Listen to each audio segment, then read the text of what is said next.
Hello, eto kung paano gumawa ng mail merge without using MS Word. Una, punta tayo ng Google Docs.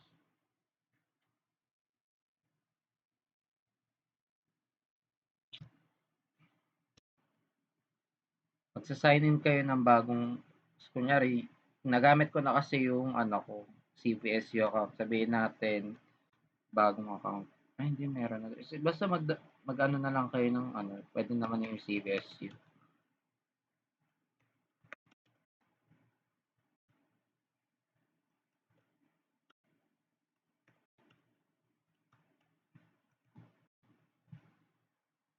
Normal login nyo lang naman.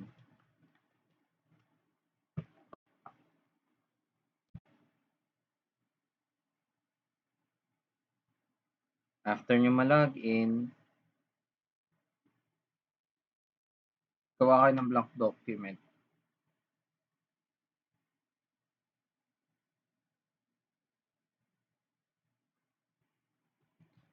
Yung mismong Google Docs, wala siyang mismong mail merge niya. Pero meron siyang pwede kang mag-extensions or add-ons na tinatawag. Section add-ons, get add-ons. So, wait lang, naglo-loading pa kasi medyo mabagal yung wifi. Get add-ons. Search nyo lang yung mail merge.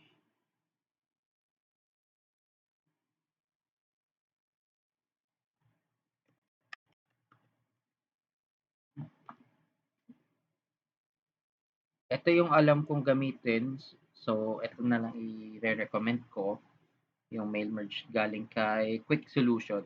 Install nyo lang, continue, i-accept nyo lang naman 'to na pwede niyang i-control yung ano, something, I don't know.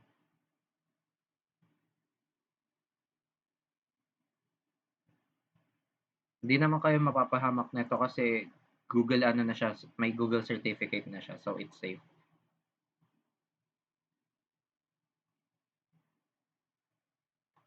Malamang yung ipipiliin niyo yung mismong account na ginagamit niyo, kung ano yung pinang-login niyo kanina sa Google Docs niyo.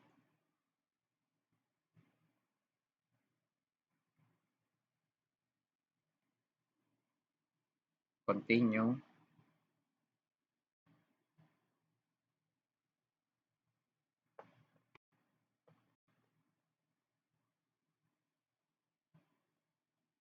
allow,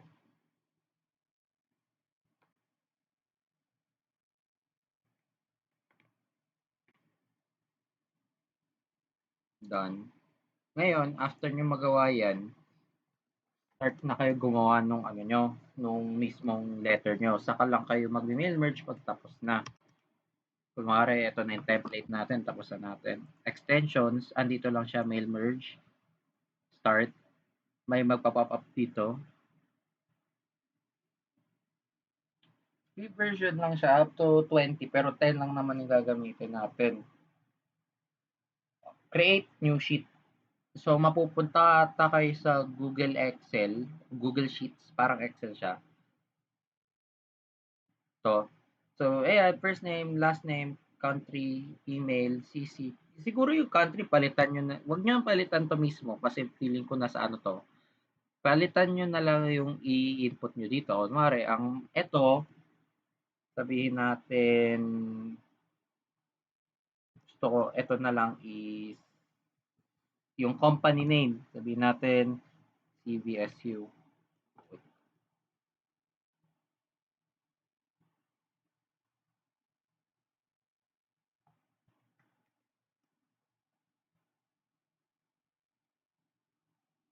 Palitan nyo na lang kasi hindi pa ako sure kung ano, kunwari, first name,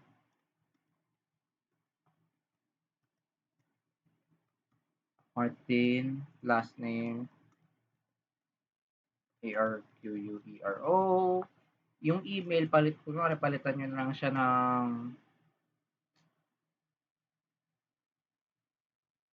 kasi ito na yung address eh. So, company name, ito na lang yung title, sa mga title, web development Tas kunwari itong BCC na 'to palitan niyo na lang ng yung kasi may address 1, last name, first name, yung mga need na ilagay. So, palitan niyo na lang 'yan, is-download niyo, control S lang naman, wait, control S, download na nga natin. Download Microsoft Excel. 'Pag ida-download niyo siya, keep niyo siya as Microsoft Excel. Eto, mail search. Open spreadsheet, select sheet file, piliin kayo kung ano yung sheet file na gagamitin nyo. Ito,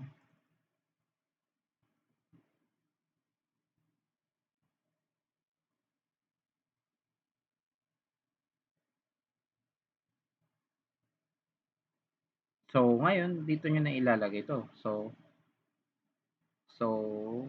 first name, add nyo, inserting merge field.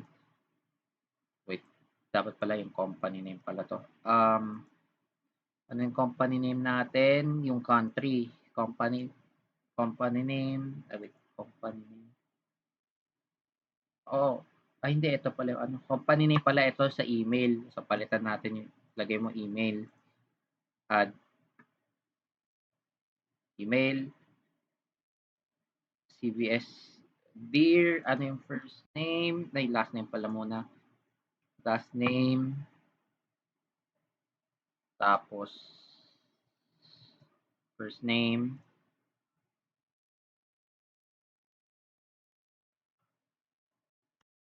Yung country, yan yung ano mo.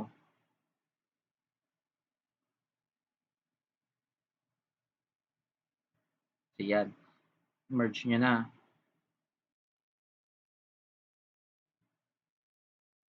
Sige.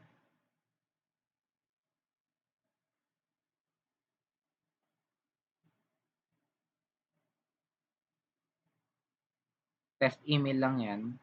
So,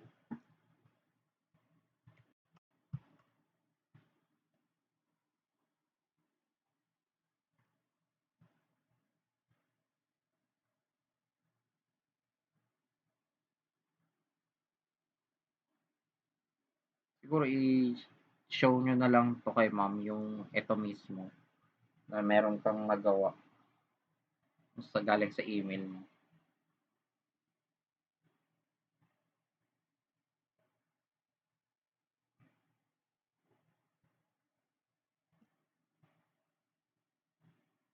Di ba? Web Development, Arquero CBSU. Nakalagay na dyan. Dear Arquero Martin CBSU, saan yung isa? Dalawa yan, di ba? Dapat mayroon pa yung kay Stephanie. Saan yung isa? Dalawa yun ah. Ito, sheet 1, sheet 2. Gagawa pa pala kayo ng ano. Yun lang. Yung naman. Yun, meron na kayong mail merge na 10.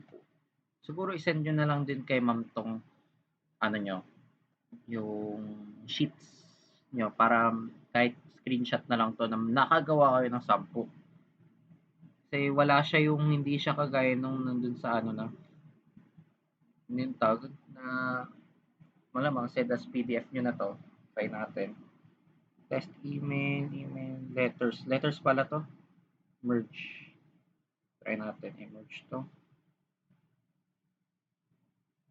Yes.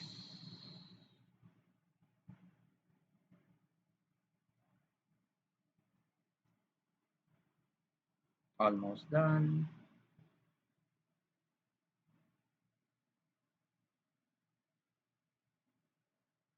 Saan na?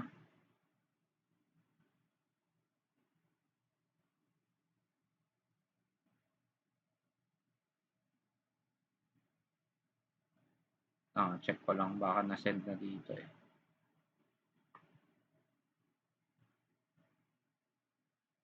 Wala.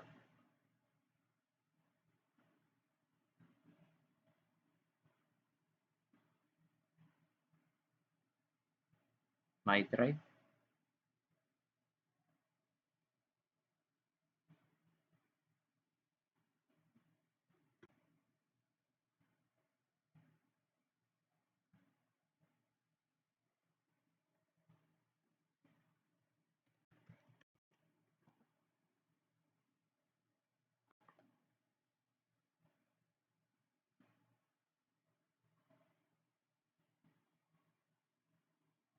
Ayun, ito. Meron na pala siya dito. So, ito ata yung isi-send nyo na lang kay ma'am.